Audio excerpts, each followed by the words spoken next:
Hello friends, आप अगर equity में इन्वेस्ट कर रहे हो मतलब म्यूचुअल फंड के थ्रू, तो बहुत सारे एनएफओ आ रहे हैं, बहुत अच्छे अच्छे एनएफओ।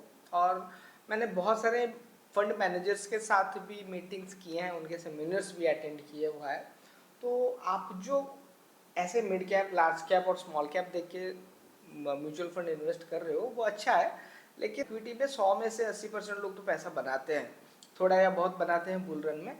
लेकिन उस 80 में से 50% लोग 15% के एवरेज में ही बनाते हैं पैसा।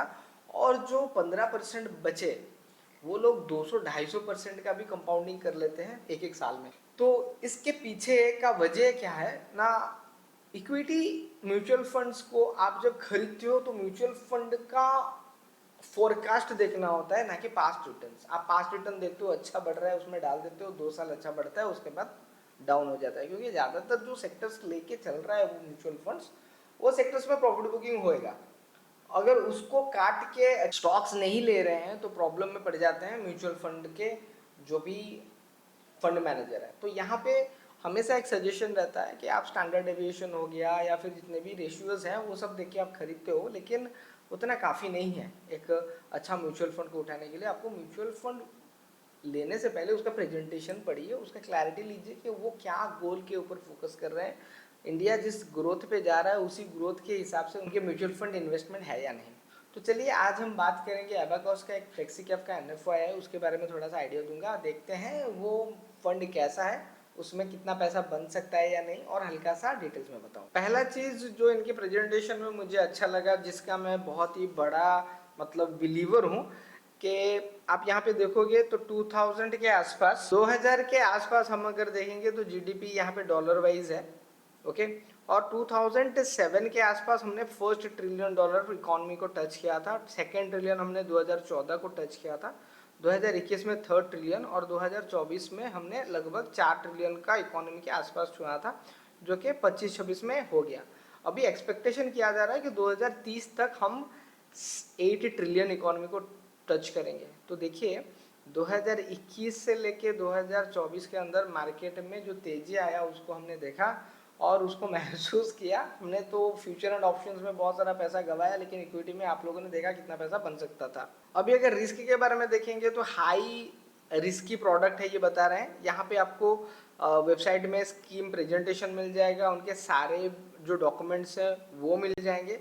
फ्लेक्सी कैप आप अगर देखोगे रिसेंटली जितने भी म्यूचुअल फंड्स थे उनमें से सबसे अच्छा परफॉर्म करने वाला दो ही फंड्स थे, एक था फ्लेक्सी कैप और दूसरा था मल्टी एसेट फंड्स। तो करंट सिचुएशन में ज़्यादातर लोग फ्लेक्सी कैप के ऊपर फोकस कर रहे हैं, इसलिए फ्लेक्सी कैप का ये फंड आया है। मैं फ्लेक्सी कैप के तो बहुत सारे फंड्स हैं, लेकिन एबाकस जो है, एबाकस हो गया, रेसिडेंस हो गया, ये दोनों कंपनी पीएमएस और एआईएफ में बहुत ही जानदार काम करते हैं। जैसे कि मोतीलाल ओसवाल का मैं बहुत बड़ा फैन हूँ, क्योंकि उनका वैल्यू स्ट्रेटेजी जो पीएमएस था 50 लाख का, उनमें उन्होंने कंपाउंडिंग दिखाया, 20 साल में 20 गुना पैसा बना के दिखाया है। तो उनका म्यूचुअल फंड्स आप अगर देखोगे तो मोतीलाल ओसवाल का मिड कैप हो गया या फिर लार्ज कैप हो गया, उनके रिटर्न्स आपने देखे लास्ट 5 सालों में।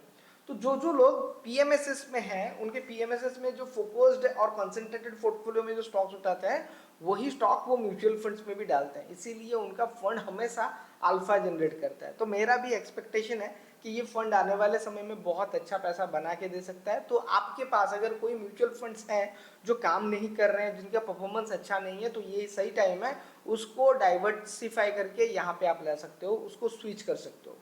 दूसरा पॉइंट मैं बता दूं कि आपका जो म्यूचुअल फंड्स है आप ऐप के थ्रू कर रहे हो, मतलब जो कोई भी डीमैट अकाउंट प्रोवाइडर हो गया। देखिए आपको म्यूचुअल फंड होल्ड करने के लिए कोई भी डीमैट नहीं चाहिए, डीमैट बीच में बैठ के पैसा खाते हैं। आपको सिंपली एक फोलियो क्रिएट करके भी इन्वेस्टमेंट कर सकते हो, और सारे जो म्यूचुअल फंड है वो कैम्स में आपको दिखा जाएगा, या फिर ऐसे बहुत सारे एप्लीकेशन है जहां पर एक साथ आप देख सकते हो, रिडीम कर सकते हो और बाय कर सकते हो। Don't go through demat. Demat में बहुत सारे प्रॉब्लम्स है। जब आप स्टेटमेंट विड्रॉल करते हो तो एमसी आपको प्रोवाइड नहीं करता, आपको प्रोवाइड करता है डीमैट प्रोवाइडर। अगर वहाँ पे कुछ भी प्रॉब्लम्स है तो आपको रिडीम्शन हो गया या फिर रिपोर्ट्स हो गया, ये सारे प्रॉब्लम्स आप फेस कर सकते हो। मैं आज एक इन्वेस्टर, बहुत सालों से मैं इन्वेस्ट कर रहा हूँ, मैं आपको क्लियर बता रहा हूँ डीमैट नहीं चाहिए आपको म्यूचुअल फंड होल्ड करने के लिए। आप अगर कोई भी म्यूचुअल फंड करना चाहते हो और डायरेक्ट करना चाहते हो तो आप मुझे कमेंट में हाई लिख के मैसेज करो, या फिर मेरा नंबर शेयर, उस नंबर पे हाई मैसेज करो, मैं डायरेक्ट लिंक्स भेजूंगा आपको, उस लिंक के थ्रू आप कर सकते हो। और कोई भी डीमैट के थ्रू मत करिए। म्यूचुअल फंड्स एक इन्वेस्टमेंट प्रोडक्ट है, उसको अलग ही रखना ही अच्छा है। तो आप अलग अलग फंड हाउसेस से डायरेक्ट खरीदो, वो सारी चीज़ें आपको कैम्स के जो म्यूचुअल फंड का ऐप है वहाँ पे दिखाई देंगे।